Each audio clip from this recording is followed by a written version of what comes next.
Kameralar angıları işleyicikler seçim bölümlerinde angılarında internet yok. İşleyicikler sadece seçim gününde onlar gösterecekler nice açıldılar seçim bölümleri, nice geçir seçim prosesi hem nice Merkez Seçim Komisyası sesleri sayacak. Merkez Seçim Komisyası'nın haberine göre kameralar yardım ederler daha doğru hem açık seçimleri geçirme, yanlışlıkları belli etme. Ama kameralar kullanmayacaklar mobil seçim prosesinde açan insanlar kendi sesleri evde verirler.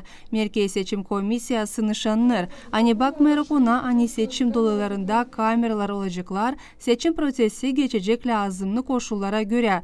Hem belli olmayacak kimin için insan verdi sesini. Kameralar olmayacaklar doğrudulu kabinalara hem seçicilerin listelerine. Video kimisi yokunca olacak alsın. O korunur mahsus teknikanın yardımından. Olarsa tartışmaklar seçim prosesi için sadece o zaman bu videoyu kullanacaklar.